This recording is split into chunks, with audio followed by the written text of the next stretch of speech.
What's up, guys? Welcome to the first episode. It's an experiment. We're gonna see how this goes of Talk News. My buddy Michael Sanchez here. Basically, what we're gonna do every week on this show, hopefully every week. We'll see how frequent we can do it. Maybe a few weeks we miss here or there because my schedule is always crazy and things happen on Fridays and my date nights. But we'll try to make it weekly. Basically, just talk about what's happening the week in TikTok.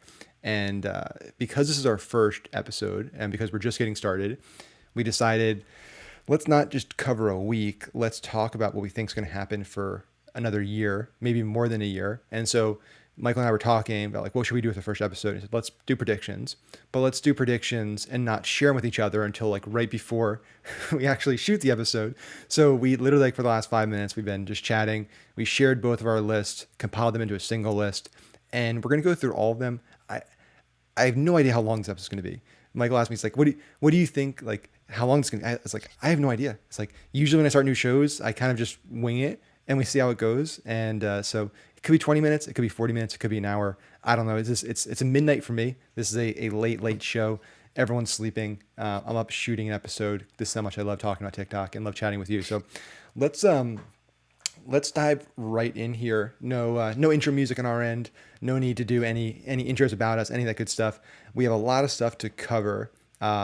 So why don't you kick us off with the first one of what we're going to talk about? And this probably might be our most lengthy point that we talk about tonight. I think of all the things that are on this list. Yeah, I think it's kind of like the elephant in the room with this one because I think everybody's talking about it. It was buzzing around 2020 and now it's 2023. So if you probably already get an idea what we're talking about. TikTok, if it's getting banned, more specifically in the United States of America. Seen a lot of things, a lot of points of views and different conspiracies and thought processes stuff like that. So I thought maybe that could be an interesting one to start with. Just do we think TikTok's going to get banned? If it is, why or why not? And what does that mean for the future of TikTok? So, yeah, I'll start off very simple. No, I very, very, very strongly believe that TikTok is not going to get banned. At least not in the way that people think it's going to be, where you can't access it and do all that stuff. I don't know if you want to give your take. I don't know if we're on the same page or not. If you're like, dude, it's a wrap. I wish we weren't on the same page to make it probably more interesting, us going back and forth on it. And this actually may ironically be our shortest point. I kind of teed it up as our longest point, but we both think no. I mean, what I do think is interesting is I think people love on social media specifically any big controversy. Like people love underdogs, and they also love when the popular person, the popular company, the popular thing starts getting some negative stuff happening to it. Like that's just the way the internet Mm, works. It's like if something's going too good for somebody, we gotta tear it down and figure out why it's not going to be good anymore. And I think that's what's happening at TikTok, where it really had a massive moment for the last year and a half. Really from late 2020 to kind of early 2022 was all everyone was talking about, at least in like my world, in your world, like the marketing, advertising world, content creation world. And I think a lot of people made a lot of money and did very well. And there were some people who got mad because Meta wasn't the talk of the town anymore, and they were Meta media buyers and Meta agencies and Meta based mm. businesses, and they lost momentum. They lost some clients, and are a little bitter over that. And for me, it's always been interesting because it's like I don't care. Like people think that like because TikTok's been really big for me the last few years, that like Mm. I really care what happens here and that like I should be more defensive about it. Like I don't really have much of a personal care about what happens because all I care about is like what's the next big thing. Like I'm already testing other things. We had just a call this week with Yeah. Twitter's head of US ad sales and like Twitter team. We have like 5 email threads going on with all these people because they're Slack's down. So like we're doing all these email chains. And so like, could Twitter be big? Maybe. Could Rumble be big? Maybe. Could Hulu become big? Maybe. Like there's so many things. Like could TikTok go away, not be the biggest thing in the world? Maybe. Right? Could Meta go away? Yeah. Maybe. Like it doesn't really matter to me. And I think a lot of people are making this very personal. So I think that's interesting. Everyone kind of jumping on this bandwagon, right? If it's like it's fun, it's good to like it's great to like be pro TikTok a few years ago. Now it's like the popular thing to be like anti TikTok and like TikTok's going down. TikTok's going to lose. All these people who were on the TikTok bandwagon now are like they're all going to lose their jobs and they're all going to lose all their income. They're going to be back to Facebook, which I find interesting because it's like it's just a marketing channel. Like if you're a great marketer, it doesn't matter. Yeah. Yeah, I think a couple of things that you touched on that I kind of wanted to go a little deeper on is that I think TikTok is almost paying the price of Meta and YouTube and Twitter getting away with a lot of things that maybe the government didn't like, people in like positions of power, traditional legacy media. I think it's been this thing of like we want to shut this down, but we can't. But now TikTok we can kind of bully because it's like everybody else going along with it. It's almost like they're paying for the pains of the past of Facebook overstepping or Twitter doing something or Google doing something. I don't know. I just think it's interesting to me. Kind of a side tangent thing that I think is so funny is I hear people say like the Chinese version of TikTok doesn't allow for this, and you Hmm. kids can only watch it for 40 minutes, and they're only allowed to see this content. And I'm just like, it's not because it's TikTok's decision. It's the Chinese Communist Party that has decided that for every app for children under the age of I think 13 or something like that. So it just makes me laugh too, where I'm like, you guys want that and you think that's a thing, but it's just an interesting thing where, like you said, they're finding reasons to jump on the bandwagon for anything and for any reason without really kind of thinking about it for the most part, or even just considering like, oh, maybe it's a good thing, maybe it isn't. I do personally think, maybe I shouldn't say this because, I'm invested into TikTok to some extent, but I do think they should get regulated to some extent. I don't think it's fair that, American companies aren't allowed to be in China and China are allowed to operate in America freely. I do think that there's something that needs to be said or done there, but to the extent of like a complete countrywide ban, it's just, I don't know, it just feels weird to me. Like, why would you guys want that? What does that say about like who we are as like a It's a very weird thing, and I think the really only difference, the differentiating factor, is that it's owned by a non-American entity, right? Mhm. Because if you looked at it purely objectively, just based on like why are we upset about what this company is doing, like let's remove who owns it and just look purely at the reasoning: spying, corrupting our kids, making our kids dumber, like having a detrimental impact on our kids' mental health, like all these things, right? Like that's that falls on everybody. Like if you don't look at U.S., China, or anybody, you just look at that being the platform. Instagram's responsible for that. Twitter's responsible for that. YouTube's responsible for that. You can go down the list. Video games, like it's like the list kind of goes on and on. Even just like your these things, right? These things, Yeah. these smartphones that are in our pockets every day, our watches, are all these devices that are just tracking beacons that have been proven for the last 20 years that the government uses to spy on us and extract Yeah. data. And all the Twitter files that came out, right, where it's like Elon now has released, like Twitter was coordinating with the government, was sharing, this is what people are saying, this is what we're doing. The government was saying shut that person down. Like the big factor here that people don't like is the fact that it's not our government doing it, it's the Chinese government. And that's a fair point, because obviously Mhm. we're adversaries with them. That's not, we have a vested interest in them not having this information.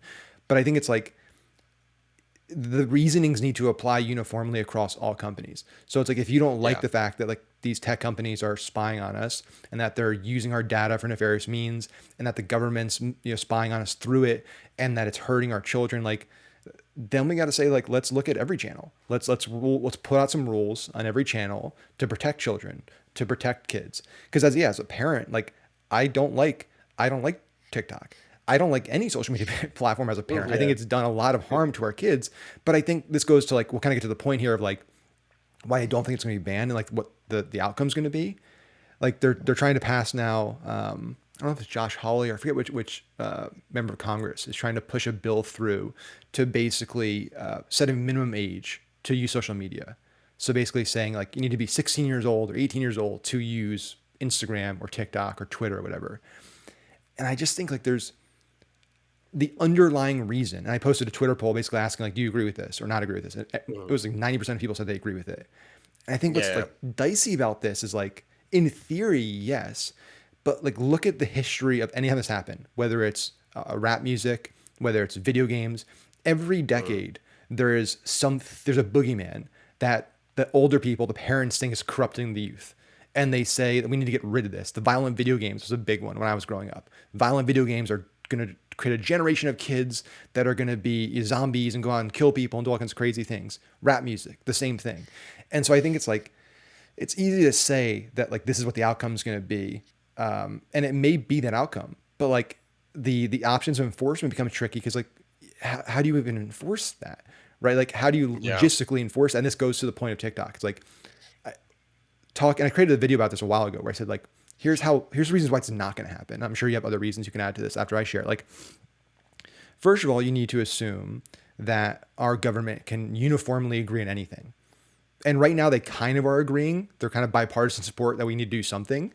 But when actually push comes to shove to drafting legislation, and when all those Yeah. special things and provisions get thrown into the bill, and the bill gets to the 2,000, 5,000 pages, it's going to have a hard time getting through the House, the There's literally Senate, far executive more branch. important things in America that they can't get along with or agree with, which I'm like, you know what I mean? It's Yeah. like there's things that The are debt ceiling. Yeah. very, very serious deals, and it's still chaotic. Where it's like you think this is going to happen for that aspect.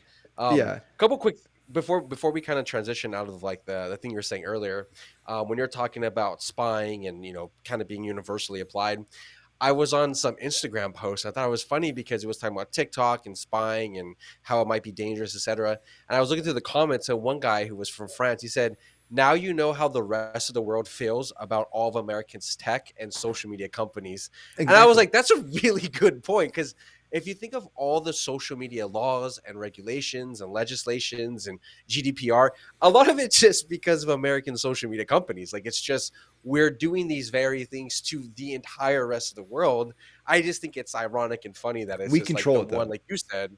Yeah, exactly. It's like, maybe we're getting into like some other territories here. I mean, I understand the importance if if you have your country's best interests, I'll say, at heart. I understand the importance of controlling like influence around the world and stuff like that. Like that, okay, that makes sense. It's Yeah. geopolitics.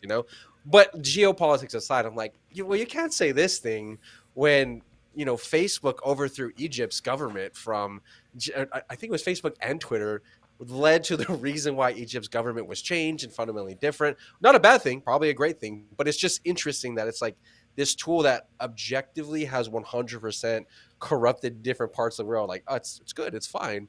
But then this other one, which maybe they're doing something similar, who knows? But I don't know. I think the irony of the two is just really really funny. But yeah, yeah, I totally agree. Maybe we can go over like some reasons why we think though it's not going to be banned, or why Yeah. our thought processes and reasonings and stuff, Yeah. or just what do you think's going to happen instead? Really?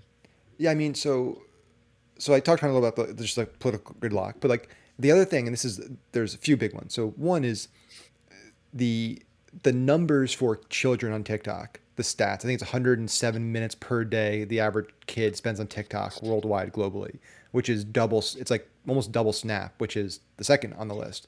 Like, Yeah. kids live on TikTok, kids love TikTok, and kids are the future voters. So if you're a politician, right, our politician's primary goal is to get reelected. So it's almost like career suicide to basically take away, like, be the politician that endorsed the bill that took away the thing that like the future voters care about the most. Like the 60-year-olds, the 70-year-olds, they're not going to change their Yeah. votes. They got their votes in. Like, this is not going to sway them. It's going to influence those people. So you need to think that like all these politicians suddenly start acting unselfishly and like put country before themselves. If that's the case, then maybe it does happen, but I don't think that happens. Then there's like the logistics of it. And I know you kind of put some points on your list that we can dive into here. If like, you need to assume that for this to happen, that ByteDance is just going to sit there while this all happens and like not do anything, which is not the case. Like, if there's an actual credible threat that this could possibly, if there's a 1% chance this could happen, ByteDance has their top brass over here negotiating with their government. And they definitely do. They're definitely doing backdoor channels. They're not going to just let the US government do this. They're going to offer some solutions. They're going to say, okay, well, what do we need to do to stay operational? And our government's going to say, well, we need you to do this, this, and this. We need you to spin off as a separate US company. We need you to silo off the tech, the server, like whatever it might be. Like, they're not just going to say, okay, you win, just turn our app Yeah. off. Like, that's not going to happen. That's crazy to think that they'll let that happen. And then the final part is like Real the quick. yeah. Oh, go ahead. Go ahead. Sorry. Yeah. Go ahead. No, Go ahead. no, no. Go in that part, and then I'll share. I was going to interject. Not even just them, but also the iPhones. The Apple Store, the Google Play Store. Like, if they do that, that's a resounding echo message to China where it's like, hey, we're now listening to governments in that regard. I don't think these two companies that are getting most of their hardware and production and stuff like that are really trying to piss off an entire country. And Yeah, then also, I think that just sets a super dangerous precedence where it's like, okay, now we allowed that, then now you have I forget what the term's called, but like in court where you have like a precedent. historical reason or a Yeah, precedence. precedent. There you go. Yeah, to be like, oh hey, TikTok was kicked out. We want this one out of here. But yeah, I totally agree with that. But in the other piece where it's like, I don't Yeah, think Apple is gonna do what they're gonna be like, yo, we're and that gonna was my take a final step piece. back. That was my final part. There was like logistically how this actually gets implemented. You need to then Mm-hmm. let's say a bill does get drafted, and let's say people actually do endorse it, and let's say it actually does get voted and passed. All those things. Let's say it happens. Enforcing this is a total cluster, right?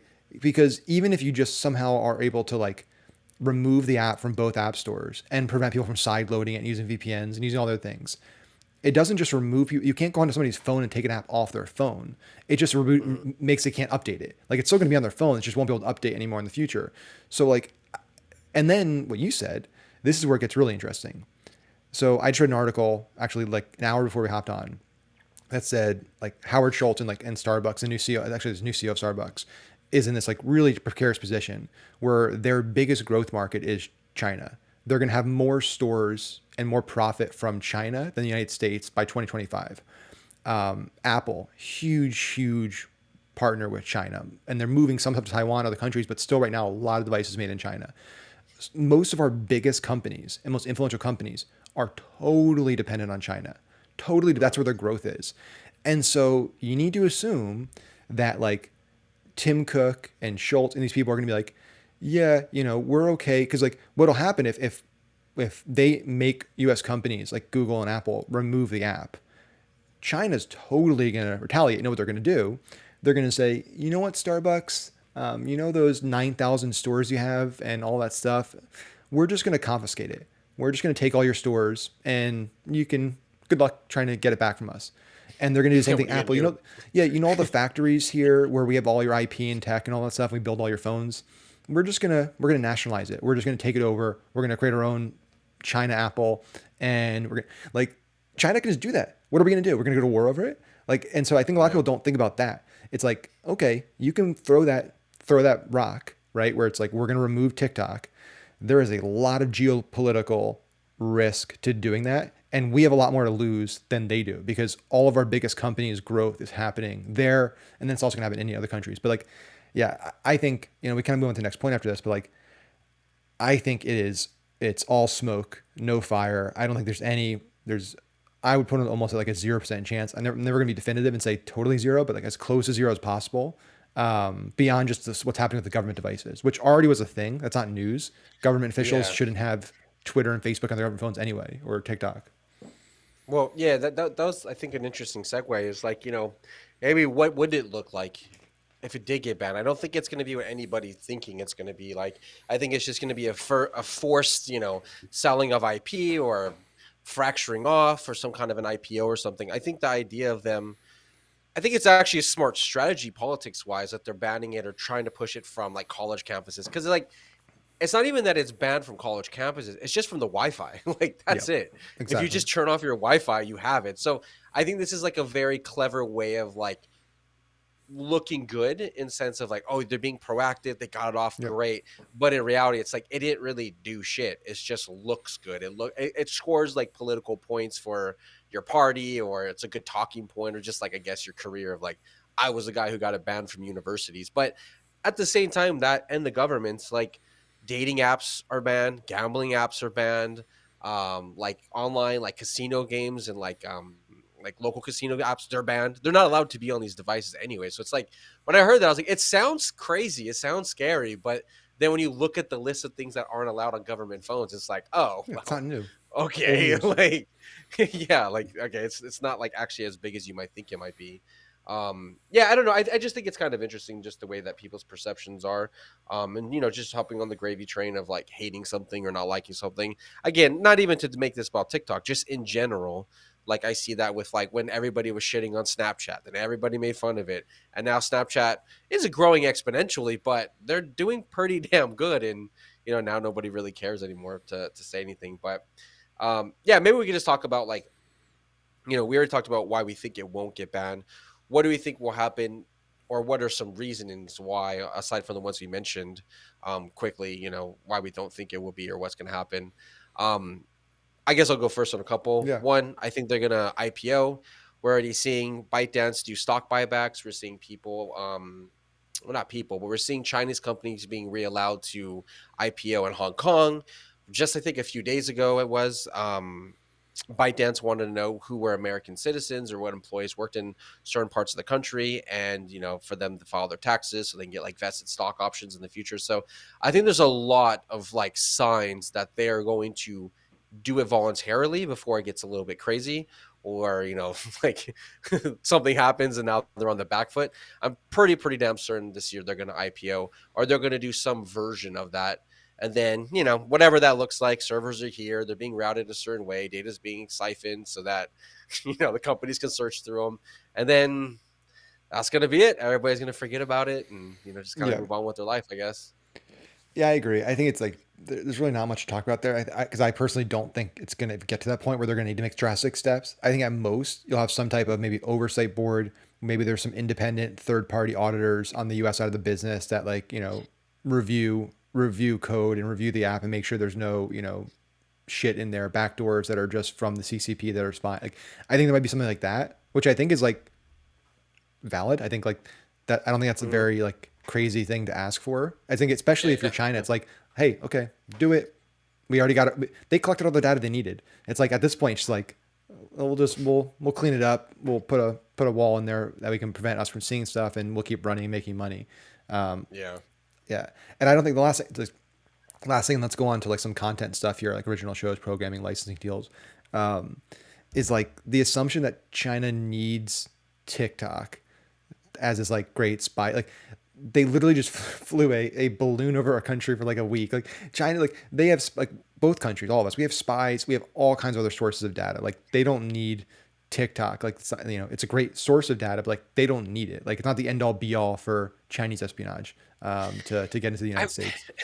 One thing I want to say too is I back in 2020, I posted when Trump was gonna ban it and blah blah. Like I got really deep into like more of the macro play and geopolitics. Like most people don't know who sits on the board of ByteDance.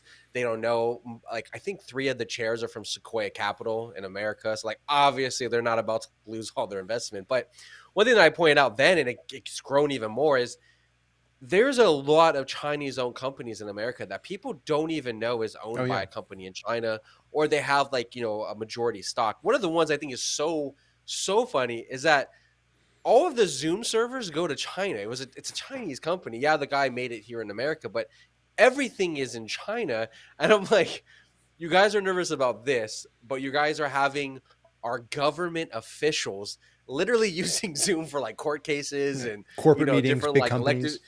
Yeah, and I'm just like, it's funny to me because again, like we were saying earlier, I think people just jumped on a bandwagon of like, yeah, it's because it's China. Where I'm like, well, Discord, a lot of the stock is owned by a Chinese company. Tesla, the pretty much the entire gaming industry or the mobile gaming industry that we have and use is Chinese companies. It's just funny to me in the data collection side of things. I'm like, yeah, that one, but you're using the other seven every day and having way richer data in there. WeChat is like a good example too. Like WeChat's the number one messaging app over there, Yeah, and it's not the number one over here, but there's several millions, and I don't even know how many. I think it's like 100 million or something like that, or 50 million or something that are using WeChat daily in America to talk and go back and forth. So yeah, just the idea of collecting and harvesting data. I'm just like, well, don't play any more video games on your phone or yeah, these big exactly. corporation ones because it's the same people. So I Yeah. don't know. It's just No, I interesting. think it's very interesting. I think again, I think we all agree it's likely not going to happen. Been blown out of proportion. So let's go on to Yeah. these. I think we have like 3 points that are kind of lumped in that we can kind of go through. Mhm. So one, these two of them you put, one I put. So one is original shows and original programming. Two is licensing deals with major movies, TV shows, music studios, and then three that I put was just better payouts, income opportunities for creators. They kind of announced Pulse about half a year ago, 9 months ago, whatever, because obviously Reels has just substantially better payouts for advertisers, better income opportunities. Mhm. The creator fund kind of sucks. So like TikTok is great for creators from a term like development standpoint, but from a monetization Mhm. standpoint, has really failed. So we can cover those three right now. If you're gonna talk about the first, because you did the first two, the show's programming licensing Yeah, deals. pretty simple. Original shows, the same thing that we seen occur for YouTube. What was it?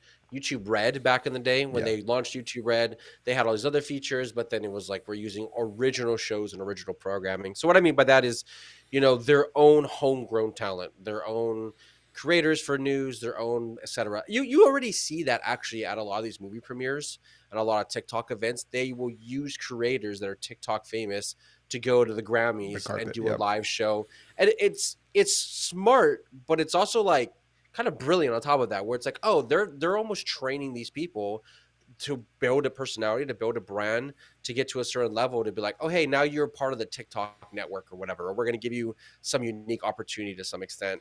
So yeah, original shows, original programming, more or less the same thing, but shows I meant more of like TV shows, like movies and stuff like that. I know it sounds bizarre, I know it sounds crazy, but if you go look at Douyin, the Chinese version of TikTok, that's literally what happens and is happening right now. So I'm not just pulling this out of like thin air. It's like I'm actually going based off of the roadmap that they've already built out for the Chinese app. Now, obviously, there's some differences in terms of consumer habits and the way their society runs, and how much is bought and purchased and consumed on Chinese media versus American media or the West media, I guess you'd say. But yeah, those two things. And the second one was licensing deals with major movies, TV shows, and music studios. To go a little bit deeper on that one, licensing deals. On Douyin, they actually have like movie premieres that you can watch in the actual app. So let's say Ant-Man Quantumania or whatever. For one day, they will literally stream the movie and or allow people to purchase and watch it like how we do on Amazon Prime and stuff like that through the app. Basically becoming like a super app. So I think it makes sense, especially nowadays, if you've been looking a little bit more at the content creation aspect of things on TikTok. A lot of content I see lately is like just movies and TV shows being clipped up in 2 minute Yep. clips. And I myself am watching this thing called Love After Lockup. I haven't seen anything on it like on an actual show. I'm on like part 50 or 60 from just watching these like 3 minute segments where I'm like literally watching an entire episode, but in 3 minute breaks. Didn't Sequentially, yeah. realize it. Yeah, I looked at him like, damn, I just spent like 27 minutes watching the same profile. So stuff like that, doing actual deals with it, not having the way we're seeing it right now, but being like, hey, Marvel Studio, do you want to then come here and do some original stuff? Same thing with TV shows, same exact concept. Music studios, I think, is a little bit different. Um, if you know who I am and you've listened to me for a while, I used to talk a lot about the idea that TikTok is TikTok's almost like the cultural influence of music these days. I think it was like the top 20 songs this last year. Every single one of them were TikTok trends or TikTok hits. It's like they're making stuff go viral and streams happen. And so they created this app called Rezo. It's basically Spotify, but just their own version of it, which to me makes sense. Why are we going to drive traffic to Apple Music and Spotify when we're creating it? Why not just keep that all in house here? You now listen to it for as like a streaming site or a music site. Real quick, if you guys haven't seen, there's an update where there's an audio only type of content coming up for the For You feed. So instead of video, you swipe and you just listen to a podcast basically.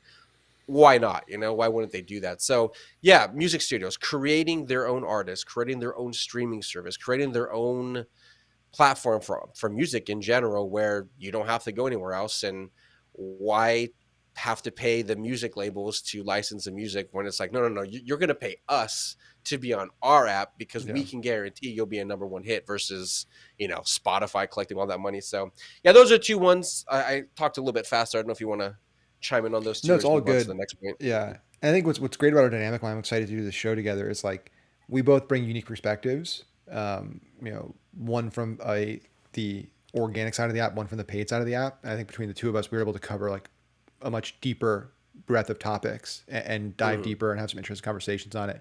I think we would see so from the monetization and paid side for about this original show's programming. I'm already kind of seeing it on our affiliate marketing side of the business. Some people are approaching us, and I think we'll see more of this.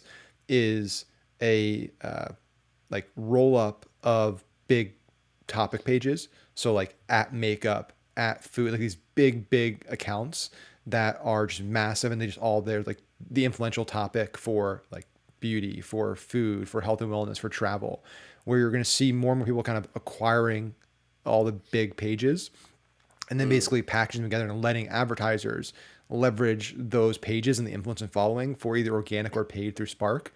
We've had a few people approach us where it's like, hey, if you have offers you want to run on, at girls or at makeup on IG and on TikTok, here's our CPM rates, here's our packages that we can do for that. It became really big back.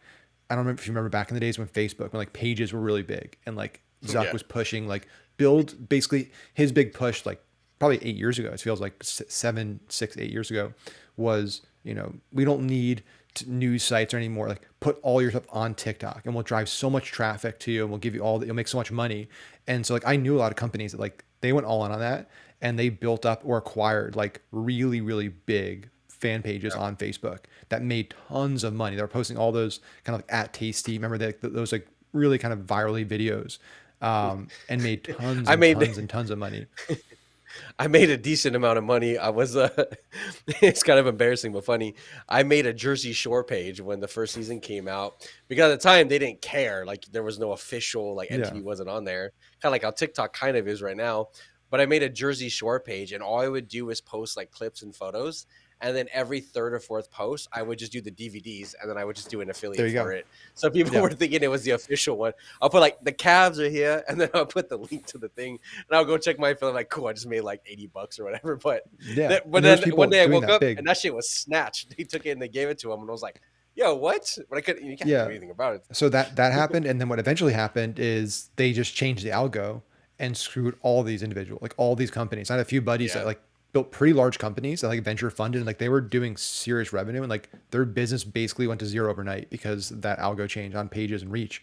But I think you're going to see that same model, and like our world, marketing, affiliate marketing, e-commerce, like all this stuff, like social media marketing, it's really just everything gets recycled.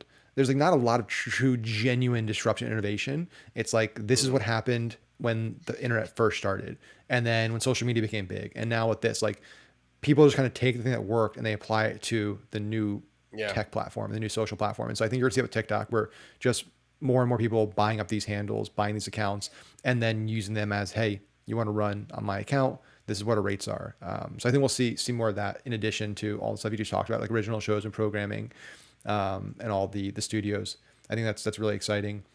And then the third point that I put on there that kind of fits into this creator bucket is just a like TikTok is going to have to step it up when it comes to the ability for creators to make money. It's really like if they don't, in my opinion, like if they don't come up with a really compelling path to making lots of money, they're gonna take a big hit from YouTube because I think what like YouTube obviously has just more history.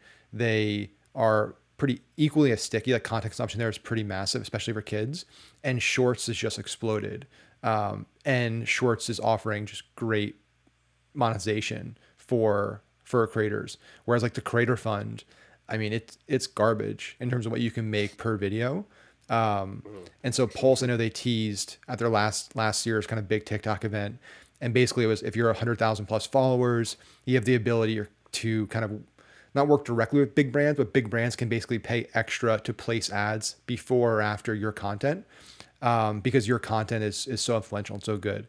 So there's some stuff they rolled out to give creators, the big creators, a greater path to monetization, but like they need to. I don't know what it looks like, but I know that this year they're going to have to roll out some stuff to kind of increase that comp model for creators to keep them on the platform and keep them from building. Because what you don't want to have happen is you don't want to have people build on TikTok, build influence and following, and then move to Reels or Shorts or other places where they think they can make a lot more money. Yeah, creator fund fucking sucks. It's a If joke. you can be a very good creator and you are not going to probably be able to pay rent. I know a few people, and obviously it was very dependent on who your audience was, the age, what your content was about. Like I know a couple people who were just doing like really good feel kind of like educational content. They honestly made like 20, 30 grand a month. Now, comparison to other platforms, that's still not the best, but Yeah. I know some creators who are very large, multiple millions, tens of millions of followers, I think the last person I'm thinking about right now, they got like 130 million views a month, and they're making like $500-600 off it. I'm like, dude, that's crazy. Like, that's sad in some sense. So yeah, TikTok's gonna have to step it up. I think maybe this is a good segue to move on to the next topics because Yeah. I don't think people. No, I don't think. I know most people, especially like Western marketers, don't really know about Chinese social media. They don't really pay attention to Chinese social media marketing. I do. I find it really fascinating because they're quite a bit, Ahead of few us. years ahead of us in many aspects. But one of the ways that they're really ahead of us, which is kind of a good segue, I think, is ByteDance and Douyin. Douyin being the sister company of TikTok, they make a lot of their money. I think a majority of their money from live streams and social commerce. They don't really actually make it off of the ads because it doesn't it's okay, but when you can tax 30 cents for every dollar made from a live stream or 30 cents for every, thing that's purchased by a local business on TikTok, or, you're just watching somebody, and you're like, oh, I want to buy that shirt. That's way better money, and it's more consistent. It's more Yeah. predictable. So, one of the things that I predict, and I'm jumping ahead real quick, but just to segue it, is It's a our show. We can do massive whatever. live stream. The one I'm predicting is the massive push for live streaming. We already seen that for 2022. It already started taking off. A lot of people have seen it, but there's a lot of things being built behind the scenes. Twitch kind of sucks in terms of like, good luck trying to get a following and get reach. It's just so hard these days. YouTube, it's there, but it's not really much. But yeah, live streaming I think is going to be one of the big things they're going to do for 2023. Not just for the obvious reasons, but also like we're saying to make money. Like you want to sell your I don't know if you've ever seen them, they have like the crystals and like the sand baskets on TikTok Yeah. live. You want to sell your crystals? Cool, go make 50 grand, but we want two of it, whatever it might be, it's easier, it's more predictable. It's I think personally easier to scale and not get in trouble with, if like YouTube apocalypse, you used to see these ads and yeah, YouTube has to be responsible with because they're making. But if it's a live stream, I think there's also a little bit of leeway where it's like, well, dude, we can't catch everybody. They're just selling shorts. I don't know. We'll put some like terms of service there where like they gotta regulate themselves and be responsible themselves. But yeah, live stream push. I think that's going to be one that's really really important for content creation, for influence, and then also just TikTok making revenue. Yeah, I agree. I think I've even seen this on my end, and I do a piss poor job with content, especially on TikTok. But like, if I've done a few lives, like the uh, the reach like an average live gets is it feels more consistent and stable to me than actual like posts on the app, actual TikToks. Like when you post an actual TikTok, when you're not an expert, like I'm not, like, and you don't know what the fuck you're doing half the time, like it's you have a lot of volatility, and even if you're really great at it, you're still gonna have volatility and views. But Yeah. like every live I've done has been kind of a consistent number of views, which I really like as a creator. And somebody on the app, like going live, like I want to know I'm getting a consistent number of views. The trick with it, like that I've noticed, is like you can get hit real hard with a shit ton of views really quickly, and just like it's almost like overwhelming and like distracting. That's one thing I don't like about the lives on TikTok. Is like there's so much. I feel like I'm in Ready Player One if they lost at the end, and like that dude, I forget what his name was, like won I forget and how to like was say able to put yeah. all the ads and that stuff. Like that's what I feel like someone's going live, and then like I was going live and it was like Got a like few times in a glasses and row. shit being added on you, the Yeah, stickers where you're and like, it would what's like, going on? and then the viewership would be like it went up to like 900 a few times, and then it would like drop down to 100. It was like just fluctuating, and it's like it puts a lot of it like makes it more high pressure. It's like, well, why don't people jump on, and why are they dropping off? And now I'm in, like, I like that's the thing about live. Sometimes it's like it feels there's a lot more pressure on the creation side. But I agree. Like I think it's anytime an app really likes something, wants to push for it, like you typically get rewarded for doing it. And I noticed Yeah. like going live, like there's a lot of benefits, and that seems to be TikTok wants to push more of that. And I agree from a monetization standpoint, like the subscription component of it. So having kind of your own subscribers, similar to on Instagram and stuff, that can only view subscriber-based live, subscriber-based content. That's a no-brainer play for monetization. Give creators not just ad revenue, but like consistent revenue from subscriptions. Like that's a much more attractive model. So yeah, on the same page with lives, I think that's going to continue to be big. And then they got to figure out ways to just also incorporate that into the ad products of how to drive Yeah. traffic to either active lives and or basically repurpose historical lives for future content that can be promoted. I think there's some opportunity there that we might see this year. Yeah, maybe a future episode that might be kind of fun, and like maybe I got to send you a bunch of stuff. Is like comparing TikTok to Douyin and showing and going over unique opportunities because Yeah. the live streams again on Douyin, the sister app of TikTok, it's way crazier. Like not in terms of the function and features, but the way you're able to make money, the way you're able to monetize, the way you're able to build influence, the way you can partner up. And there's a thing on there where you can go live stream. You don't even need to have a brand deal. You can go look through a catalog and be like, oh, today I want to sell these candles or whatever. And then it just attaches the bag to your stream. And now you're selling candles all of a sudden. Obviously, that's a little bit like, snake oil salesman or whatever. But the idea that you can get pre-approved for affiliate offers and right away just start selling because you're a good personality, people like you, people know you, they trust you, and you don't even have to talk to L'Oreal makeup. You could just be like, "Oh, I'm You just drinking pull yerba it from the mate. network. I Yeah. love this. Yeah, I love this thing. Let's talk about it. Cool. I got off. I just made $15,000 or $500 or whatever your cut might be.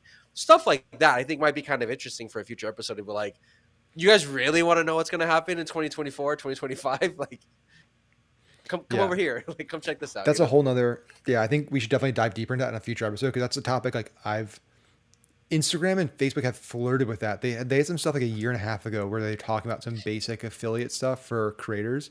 But that to me, Yeah. as somebody that does like we have an agency that all they do is performance marketing, it seems like the biggest no brainer for these platforms is literally just like me as an affiliate marketer can go into a network and see all the offers and I can run ads to them or create listicles for them and do all kinds of stuff. Like give people the option, just like this is product X in there. Like I want to promote it. Like I'm gonna create a video about it right now. It's got my unique affiliate link in there, and I get compensated through the app. Like whoever does that first is going to make so much money. You just take, they can take a 5 to 10% rip right off the top of every single transaction. They could probably be super greedy, like Apple is, and take a bigger percent. But like kind of industry standards is, like 5-15%. But like, yeah, that'd Well, be massive. TikTok's a little bit shitheads when it comes to that. They take at least 50% of the money made or donated on a TikTok live. There was a point where it was 66%. So TikTok's like, you're gonna make some money, but we're gonna make double whatever you make. So, if it went down to 15%, I think most TikTok live people will be like, oh my God, this is really good. To be honest, the Yeah. idea we just talked about is probably just good for a website or tool for somebody just to build in the meantime. Just go out there and find 15 people who would want to do live stream support, and then you just go to TikTokers or whatever, like, hey dude, we have these 15 people right now who are willing to pay X amount per sales. It automatically generates you an affiliate code. Go on TikTok and start slanging some shirts or something. Like I'm pretty sure Yeah. somebody can actually make a business out of No, we could talk more about that. We have plenty of connections there. So yeah, that. that could be really really big. So you have a point on here about the about desktop as well. Yeah. Desktop push. Okay, so for people who don't know, I build a lot of tools. I don't want to like shameless promo them, but I build a lot of tools. I think I honestly pay the most attention, at least in the West, to the TikTok desktop every day. I spend an hour analyzing their backend, the API, just seeing things. And for the last 6 to 7 months, they have really ramped up a lot of the things on the desktop. Maybe people who don't really have like a background experience in web design or programming and stuff like that, they don't see it, but we see it. I see it. And there is a lot of things that are being built out. It seems to be more of a prioritization of consuming content on desktop the same way that you consume content on YouTube. So maybe, a lot of people, a great majority of people watch YouTube on their phone, but quite a lot actually watch on the desktop when they're working and stuff like that. So seeing the desktop being pushed from like a consumer standpoint, function and features, the search, I actually haven't even talked about this with you.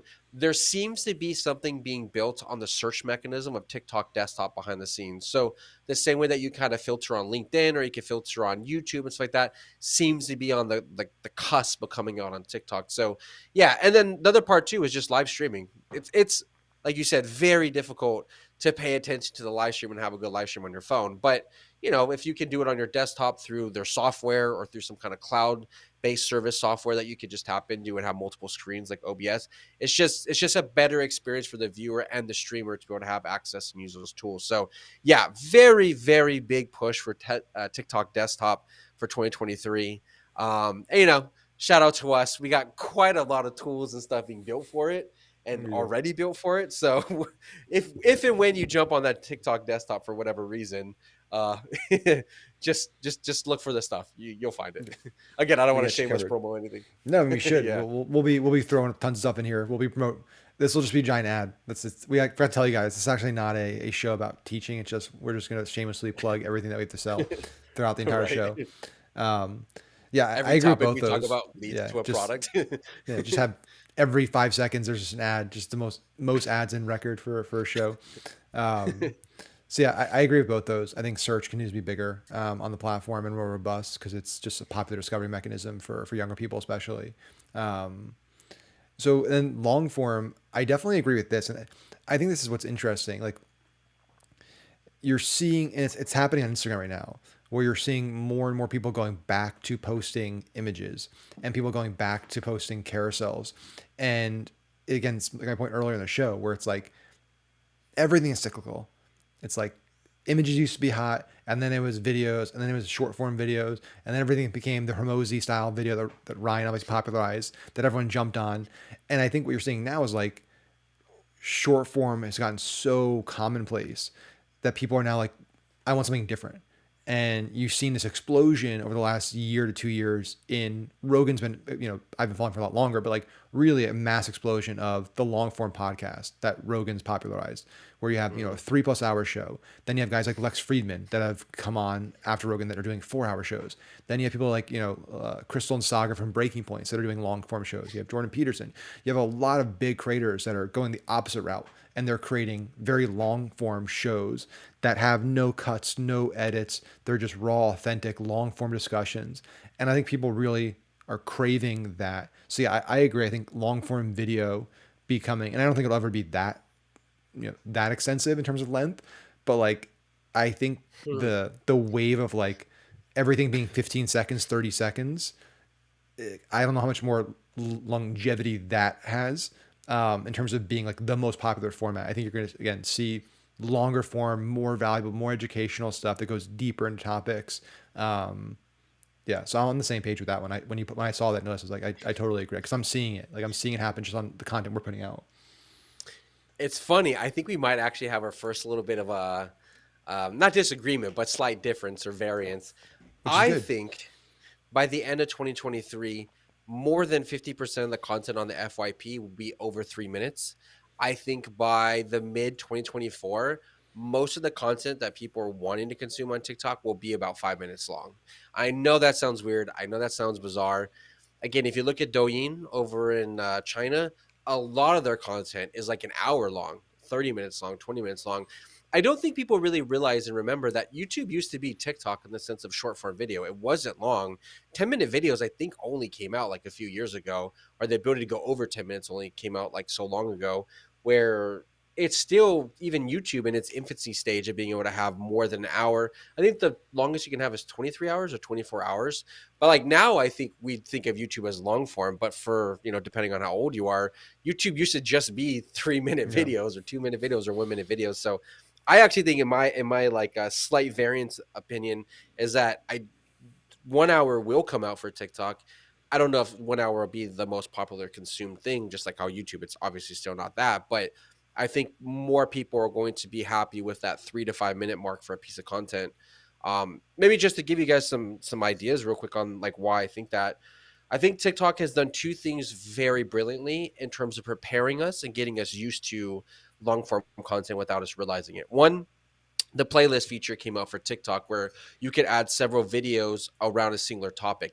Doesn't seem like a big deal, but for when someone watched the playlist, they don't realize that they just watched seven 30-second yeah, videos, it's and then you're like, seamless. oh shit, I just watched a 5 minute video. Technically, each video, if you really think about it, was probably just a chapter of a subject. So maybe it's cooking, like here's how you cook steak, here's how I do the potatoes, here's how I do my dessert. But in reality, that's just a YouTube video decompartmentalized into smaller pieces. I don't think people will realize that, but it's really conditioned us. The second thing is the video comment replies. It doesn't seem like a big deal, but when you see some video that you want more answers on or you have questions on, you go to the comments and you've seen that they did a reply to something where it's like, dude, I hate your hat, take that shit off. You're probably going to click it because you want to see the response. Again, it doesn't seem like a big deal, but you're going down the rabbit hole of one video, then the video comment, then the next video comment, then the next video comment. 5 minutes goes by. So those two reasons, I don't think people recognize that we've been trained to already start to accept the long form consumer habit. I don't think our actual awareness of what we're doing has caught up, but I'd wager most people here think about it next time you're scrolling on TikTok. You're probably watching one video and then you're going to that creator and watching three, four, five, six, seven more. And you look at it, you're like, dude, I just spent 15 minutes watching this one creator. So yeah, I think it's already happening. We're already consuming it. We're just consuming the chapters versus realizing like, oh, I'm reading a book. I'm not reading a Yeah. chapter. These are just, these are the same thing. So yeah, a little bit of a thought process for the long form.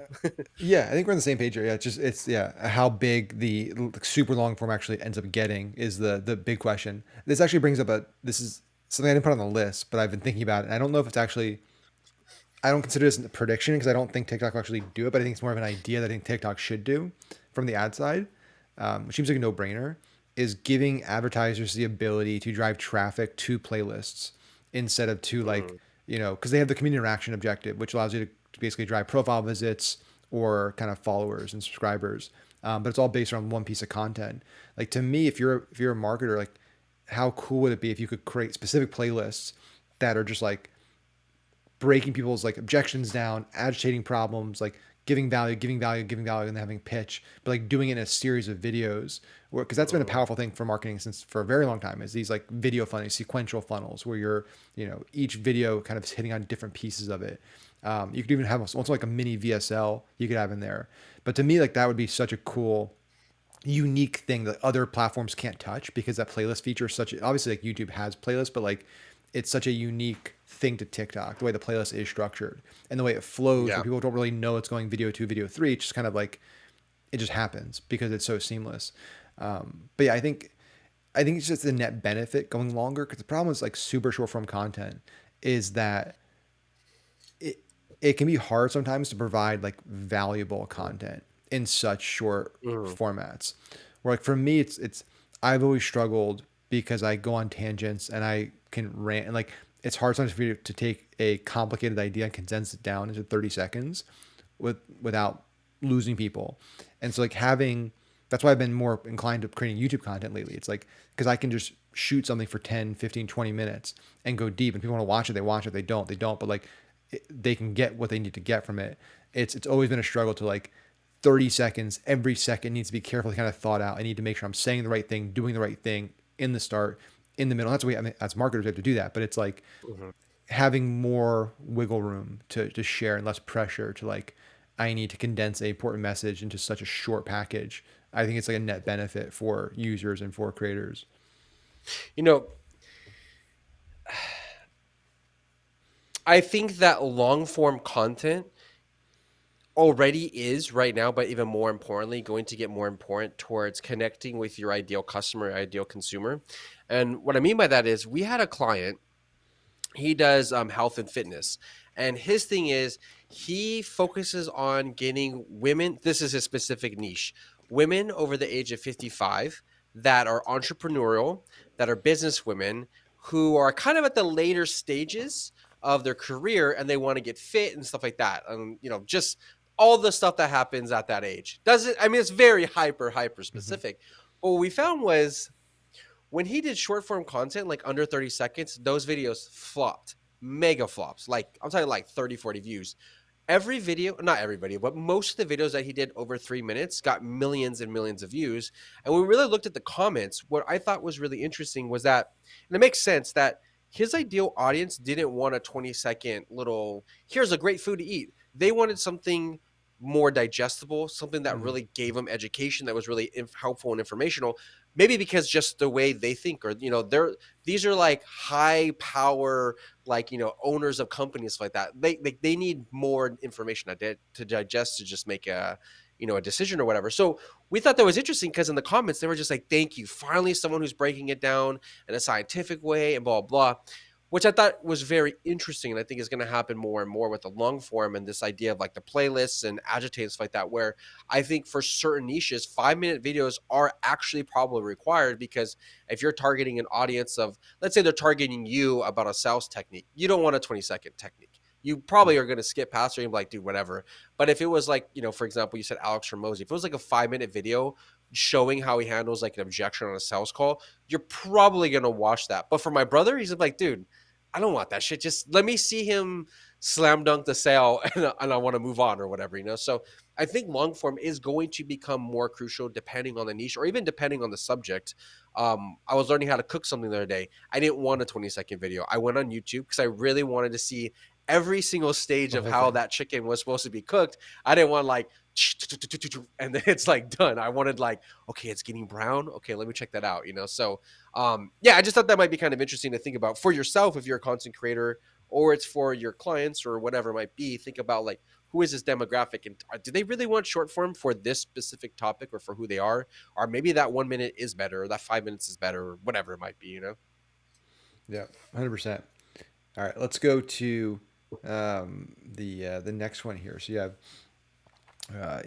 pay to play because it's a significant way to reach old audiences for large creators. You got a pay to play point. Yeah, more or less. I don't know if we have to go deep into that one. Yeah, I mean it's yeah, I agree. I think it's similar to what Facebook did with Messenger, right? Where it's like they roll out the ability to kind of do paid broadcasts, right? Whereas like here's the initial thing where you go people and you kind of direct message them, but then we have the ability if you want to reach everybody, you got to pay to reach everybody. I think it's a good thing, right? It's like you build up. That's the one downside, in my opinion, to TikTok is that you can build up a relatively not just TikTok because everyone's kind of changing their algos to be more content based and follower based. Is like you can invest a lot of time into building community audience and have a difficult time in some stretches to like reach that audience directly. It's like, hey, I have Mm-hmm. like 50,000 people following me, but I posted a video and like 1,000 of my followers see it or 2,000 see it Yeah. because it just didn't hit and the algo didn't, it didn't shoot up and get the impressions it should have. So yeah, I think especially if it's like important messages and it's kind of, I mean, technically you kind of can do that because you can run Spark ads Mm-hmm. and if you're running a business page, you can create custom audiences of your followers. But if you're just a creator and want to reach your audience, yeah, you definitely there's not really a great option to do that right now. So I think that would be a good feature to add. Something there allows you to pay to reach broadcast everybody, at least an important message. Yeah. Unfortunately, right now in the analytics area of your TikToks for the organic side of things, when your content shown on the For You feed, let's say you go viral, 5 million views, and it shows 99% came from the For You feed. Unfortunately, right now, it doesn't show how many of those people were actually following you. Yeah. They show you the breakdown of like when they put on the following tab, the separate little stream or whatever you want to call it. But they don't show you from the For You feed how many people followed you. In my opinion, I think it actually kind of sucks for the older creators on TikTok because I found that you can follow. I think one of my accounts I follow like 7,000 people, and I don't see 7,000 different pieces of content on the following. I see like 50 of the same people max, and it's usually the more newer ones. The first people I followed, I don't see them. I'll actually go to their profiles and like, dude, you've been posting like 5 days a week, and I've never seen your content. So in that case, I think it's kind of sucks for the older audiences because they have this big diehard following, this big massive one, but they can't really reach their audience. It's extremely difficult because it's just not set up that way. And I think the other thing too is like a lot of us created accounts back in 2021, 22, 20. Well, I guess we're in 23 now. But like we just created that account. Most people get inspired and then they go make a new account to have their actual like real account where you were following maybe, 10,000 people, but you're gone. You're just a dead account now. But that count, the follower count doesn't go away. So a lot of these older people, these older creators I found they're not able to reach their audiences, whether it's because they're getting pushed away because there's new content creators that follow them before them, or sorry, after them, or they're just gone. Like they're not even there anymore. So, yeah, I think this the pay to play part is going to be really, really significant. Maybe not the same way of like Facebook and Instagram, but I do think it's going to be more important than what it Yeah. currently is. Which is kind of cool too if you're a small creator and you got good content. And it might be cool if you're like, dude, I got $20. I just need more people to see it. If they just see my content, if I could just break through the audience I think would resonate with this, why not? That's awesome. Yep, 100%. And we've been going for so long. I realized my DSLR overheated. So that's why my camera just switched to my backup low camera Logitech Brio there. That's the I figured that like I gotta figure out a reason to I gotta figure out a way to get it to not overheat all the time because it's I shoot content sometimes for Put a longer than fan. an hour, and yeah, because it's not yeah it is what it is. That's an internal problem, but we're so good. So let's knock through. There's like a few of these that I think probably relatively quick, and see if we can knock all of them out. Um, and because I don't want to go too much longer over an Yeah. hour. So a few of these talk about like kind of a bigger ecom build out targeting middle America TikTok shops. Yeah, I think that there's definitely a big push coming from TikTok to push shopping, live shopping, the TikTok shop program. I know quite a few people that are in that have been in that like the beta program that are working with them, and that's I know a huge initiative for them this year, next year.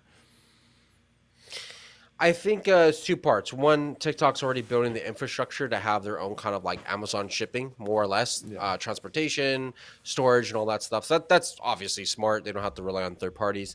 But the thing that I wrote here was targeting middle of America. The reason why, and I actually did an interview with this lady. She kind of like helped me out with this one, but the reason why live shopping and live commerce works so well over in China, it's not that they target the big cities. They actually target the rural cities because those rural cities don't really have like, Prada or Gucci down the street. It's like, it's more rural, it's more countryside. So they rely pretty heavily in some sense to find and get these products and get understanding of culture and fashion through social media. And it works really well, like actually incredibly well, because where else are they going to get it more or less? In that same way, though, I've seen TikTok starting to make that same strides. Now, if you've seen Facebook live shopping or people that do the live streams, if you look at the largest live streams on Facebook outside of video games, they're usually selling shit to people that are in the middle of America. And it could be some random things of hobbies and interests. It could be tumbler cups or shirts or whatever.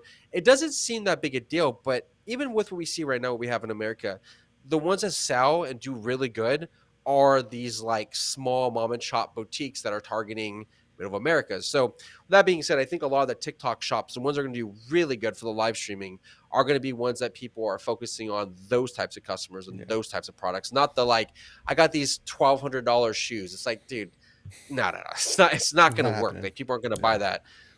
One of my favorite ones on Facebook, they take clams, I think they're clams, and they shuck them. So they open them up and they show you if you got a pearl. It's like it's not a big deal, but I've seen like 30,000 people on a stream, and you can see the donations coming on Facebook and people buying it. I'm like, dude, what? You want to buy a pearl necklace and shucking? It's so bizarre, but yeah, I think that's what they're going to be focusing a little bit more on 2023. Not just building the shops to sell the obvious things to the coastal cities and stuff like that, but more of like, let's figure out how we've done this over here on Douyin, but let's do it for the middle of America, these people that will actually buy it, and let's promote and prop up those sellers more than again, like I got a new beauty line, or it's like, well, you can sell some stuff, but it's probably not going to Yeah. do as good as like the lady selling T-shirts or something. Yeah. And I agree with that. And then we have bullet comments, real time comments. Curious what you meant Yeah, there. yeah, most people don't know about this. This is a Chinese thing. You can go check it out right now. It's called billybilly.com. It's just Chinese version of YouTube. They really made this thing happen where it's basically comments that pop up on the actual videos itself. So instead of right now on YouTube, when you leave a comment, you actually have to go down to the bottom and read the comments and scroll, but you don't watch the video no more. It's actually kind of distracting when you think about it. You're in the comment section where what bullet time or bullet comments slash real time comments are. They take the comment box and they throw it into the actual video feed. It looks crazy. The first few times you're going to watch it, you're like, dude, this is so distracting because it's just news tickers all over your video screen. But what people do is they leave a comment at a specific time. Billy, you can actually place it where you want to put it. I'll be honest, like the first few times it was really distracting, but after like 5 or 6 videos, like I get it. Like I actually get it because my eyes are just looking at Max's face. And if someone's like, dude, is that like Thanos's gauntlet hand? That's so cool. I don't have to go anywhere. I just look real quick. I'm like, oh yeah, that is kind of cool. So yeah, I think TikTok's going to release that at least in the live stream aspect of things. You already kind of see that flooding up on top, but for sure, I feel they're going to release it on the actual videos themselves, so that people are a little bit more immersed in the actual video and not having to go back and forth and click it. Seems a little bit weird, but as like a prediction, but it's kind of a big deal in Chinese social media of like bullet comments. There's like strategies and marketing tactics and ways Yeah. that influencers kind of like exploit them for gains and stuff. So Yeah, I think that one's going to be I kind think of it's a good interesting. one. Yeah, I think that'd be really cool to have something like that in the app. Um, okay, I think we can lump these next three basically into one topic, which is just a bigger investment into small local businesses. I think that's like the general theme of these few points we have there. So the three basically are like local for you page tab to narrow in local businesses, local profile and business profile push with SEO in mind, and then I kind of put in more advanced lead gen tools and features, and then especially like local tools for like local small businesses, especially rolling out like kind of a general access zip code targeting, which they haven't had for a while. Like that's a huge priority for them based on the conversations I've been having is getting that rolled out and Hmm. beginning to capture like that massive market of all those brick and mortar local businesses that need like very specific targeting to be able to run ads effectively on the platform. Yeah, that's why I think the whole comparison of Douyin versus TikTok. I think if on that episode, come check that episode for the future to get a better idea of what I'm about to talk about. Really quickly, Douyin, they got a local FYP tab. They call it nearby. So basically, you just go to this tab, and it's just shit that's happening nearby. You could change the mile radius. So maybe you do want to see a restaurant, the best pork chops or whatever, but you probably want to see the best pork chops within a 5 mile radius that people have Yeah, created. That's probably better for you, and it's a better experience like that. But what they really do really well in on Douyin is that there's also business focus and there's actually like business profiles, not the shitty lame business profiles you have right now. I'm talking robust ones where you can do phone calls, you can order food. They have this again. Check for the next episode or whenever we do that. They actually have the menu built in, and you can click the items and see people that have created TikTok videos eating that very food. You can that's see things awesome. like 30 hamburgers were sold in the last 30 minutes. There's this other aspect where you can see mutuals or people that you followed that have eaten at that place and recommend like really, really robust aspects. But that's probably better. Like if I again wanted to find pork chops in a 5 mile radius, I'm like, oh, Max did a video of this. He went there. Dude, I gotta go check that out. It's more influential. Plus, ads and marketing, that's crazy data. Like I want to put my hamburger stand against this company over here, knowing that they sell hamburgers on Wednesday, so show my ad there because people are going to be searching or whatever. So yeah, local FYP nearby.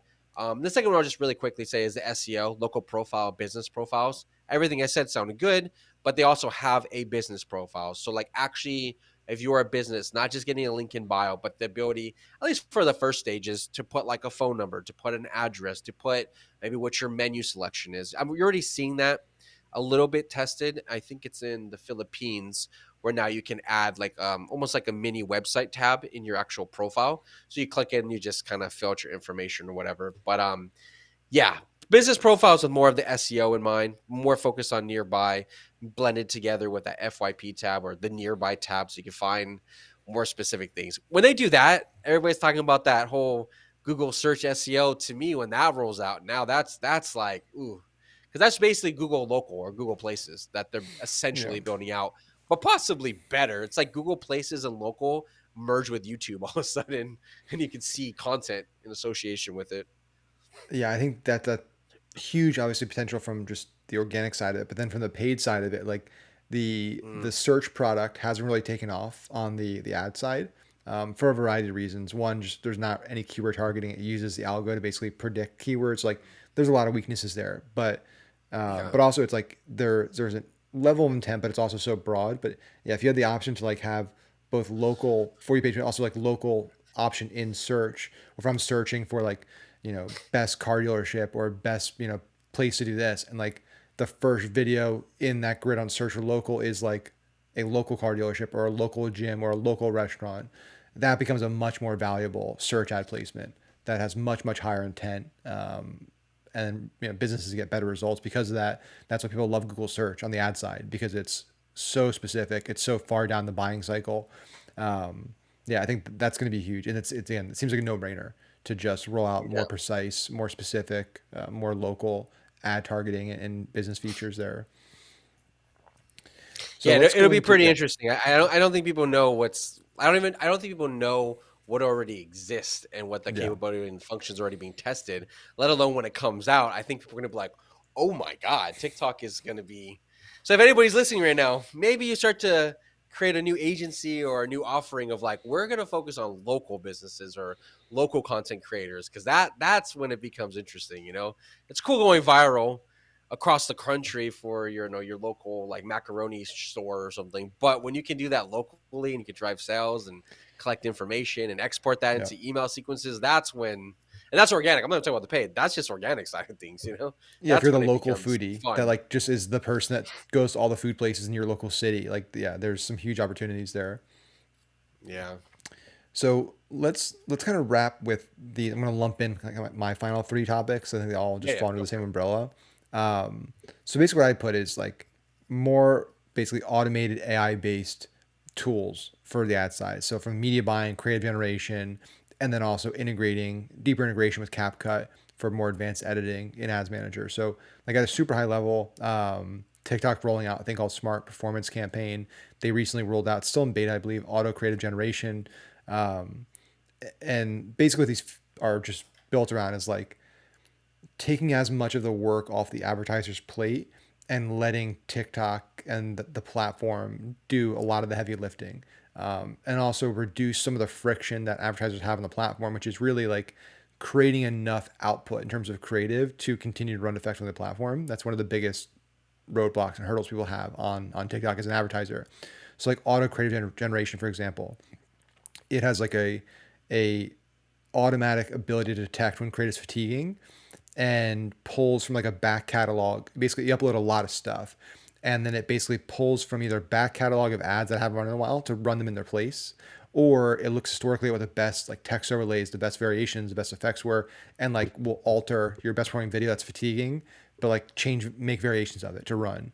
So it'll basically turn single pieces of creative into lots of variations of creative dynamically to get better performance and also extend the longevity of ads. So I think you're just going to continue to see like that program get further and further built out and more robust, because like right now, the creative it makes like is pretty shit. Like the variations, it's not great. So I think you just see that get a lot better and a lot more personalized to the style of that previous creative that brand has used and that brand has made, or even the ability to like upload more instructions of saying like here's kind of our brand kit, here's like the fonts we use, here's our color palette. So at least when it creates variations, like it puts captions on there, it'll use the right fonts, it'll use the right colors. And then smart performance campaigns are just rolling out. They before were just rolling out. They were being used for like app download campaigns, Android only. That's going to roll out across everything. And basically, it's like you just tell us what your objective is, give us creative, and we kind of do the rest. And I think this is really exciting because we're seeing like tremendous results with things like auto targeting on the ad side with accounts that have like a good amount of spend in data, like letting TikTok just do all the targeting with auto targeting, age, gender, location, interest, all that stuff, and just focus on Yeah. creative. Those are our best performing ad groups right now. I've And been so I seeing a think, lot of Twitter yeah, threads about that this last week where people are like, dude, I'm using smart performance campaigns and it's like doubled or tripled. And I just see when it was like yeah, 60 people in the comments, like, dude, me too, it's crushing. Where, yeah, I mean, it's kind of amazing for you. You're like, dude, I know what to say and what to create. And I'm just gonna take a step exactly. back, let you do your thing. Let's fine Yeah. tune And it, that's just going to prompt be, engineer yeah. it. And that's just going to be a bigger, I think that's a bigger macro trend in marketing you're going to see across Facebook, across YouTube, across TikTok for the next few years. Is like, as AI gets better and better and better, a lot of the things that media buyers used to spend time on, like the hacks and the Hmm. tactics of like this many duplications of this ad group and this manual bid and this tweak and this budget adjustment, like the algo is going to do a better job, faster, more accurately, and no emotions. And where the standouts are going to happen are for the brands and the advertisers that understand like how to create really good angles, like how to come up with really good actual marketing campaigns. Like what is the Hmm. actual story? What's the angle? What makes this unique? What are the hooks? What's the story? What's the offer? What's the pitch? Those elements that are much harder for AI to basically replicate, at least in the interim. So that's something I think is going to be really, really big the next few years. To a point which you made, I think a lot of those tactics that you said was because, in my opinion, correct me if I'm wrong, the system that you guys were operating on was shitty, it was clunky, it wasn't really well done. So you had to do these little tricks and maneuvers and, do this duplication and then kill it there and then, this and that. Where now if the actual platform is doing what it's supposed to do, it leaves and frees you up, I think, from having to do that Yep. time consuming dumb shit just to get it to Yep. work.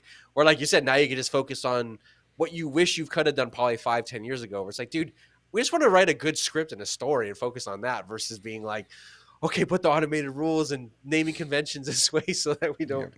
don't spend 50,000 overnight or something crazy. So, yeah, that I will say too, real quick. One thing I do like about TikTok, it feels like it forced other platforms to get their stuff together, to It start did. focusing on creators, being better at customer service, being better at all these things. Because who was going to challenge them? You know, like now it's like the new kid on the block who's like, "Hey, I'm here. You need to change it up if you want to be relevant or whatever." You know.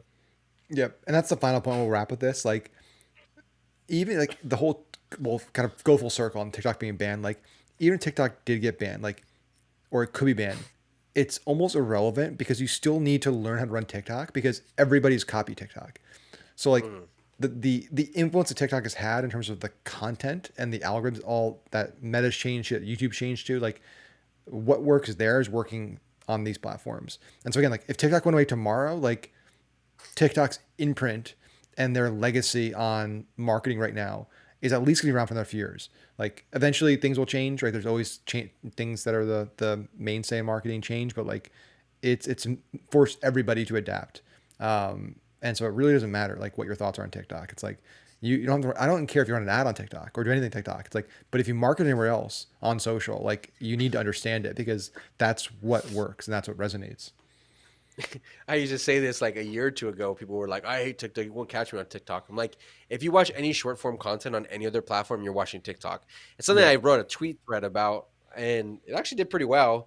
I was like, everybody's talking about shorts and reels, but most of the content is just TikTok content. If you gut TikTok, most of their content for the other platforms just plummet all of a sudden. Yeah, Reels is doing their own stuff, but like When's name one viral reel that took over and the entire Instagram app just copied or influenced movies or culture or was in the news? None, nothing. There's literally nothing. Shorts is just, in my opinion, repurpose TikToks and repurpose like podcast clips or clips from whatever the thing is. It's not real original content, you know. So to your point, yeah, if TikTok gets banned or it's removed or whatever, the thing TikTok's left its like stamp. It's like forced companies to realize like, hey, we have to change some shit up because you know, I love Facebook. I do like Meta, you know, the credit to them for a lot of reasons, but it was just stagnant and they didn't give a shit. Like they really, I mean, you as an advertiser, they genuinely don't care. Like Yeah. I think the joke is like whenever you're in a Facebook group and someone's like, "Can you connect me with someone from Facebook to talk about?" It's like, no, dude, not at all. Like I know people that run $1 million a day and they can't talk to anybody. It's just like it's absurd, you know. So yeah, with Yeah. these tools and stuff, I think it's kind of the positive of TikTok. You know, they force some 100%. change. Yeah. 100%. So there you go. That was our first episode of Talk News. I went a little long here. We covered a lot of stuff, all our predictions for the year. So there was a lot of predictions. I'm curious. We'll have to come back to this in a year from now and see how many actually came true. And we'll give ourselves a score and do a video breakdown and post mortem of this video and make this an annual thing. So we'll have I will to say see this. that. I look forward to it. For the last 3 years, I have done predictions both on a Facebook post and last year I did it on a podcast. And I'm very, very not humble about the fact that I got almost every single one of them right. So you said Lots coming of back, pressure. I used to go back to my Facebook posts all last year. When something would happen, I would go leave a comment with the link in my prediction, like another one. And I got every single one right. So yeah, I look forward to it so I can gloat on social media. I know it sounds No super pressure. toxic, but I feel good. No pressure. so so if Michael gets any wrong, he gets a lot of shit. I'm not setting the bar very high for Yeah. me. So if I get No, one no. right, I'll be good. Tweet at Yeah. me or DM me or something like, dude, you totally got that wrong. I would actually enjoy that. So actually, I Awesome. didn't get one right last year. Cover images on profiles. I thought that was coming out. Hasn't come out yet. It's like Twitter, basically, where you can put the cover image up on top. Yeah. It exists for Douyin, exists for a lot of countries. I thought it was coming, but I didn't get that Nope. one. I don't know. Well, maybe this year. That could have been a follow-over prediction Right. for. We'll just roll it over to this year. Awesome, Yeah, guys. Well, I exactly. appreciate everyone hanging out with us, listening to the first episode of Talk News. Like I said in the beginning, we're going to do these weekly, and going forward, they'll likely be shorter, and they'll likely really kind of focus on just kind of that week in the most recent news. This is Mhm. because it's our first one, and because we're kind of kicking off and doing the full year. We did a longer form episode. I honestly, it's hard for me to say the call to action right now because we haven't even signed up for a podcast yet. We haven't signed up for any of this stuff. So when you listen to this, just subscribe wherever you can subscribe, wherever this is playing, whether it's playing on a podcast player, whether it's playing on YouTube, whether you see clips on social, just go subscribe. There'll be more information in any of the description areas for any of this. So if it's on Spotify, Apple, YouTube, there'll be a description. It'll have information where you can follow me, where you can follow Michael, where you can learn more about us, where you can subscribe to the show, all that good stuff. And we'll see you next week. Later, guys. See you later.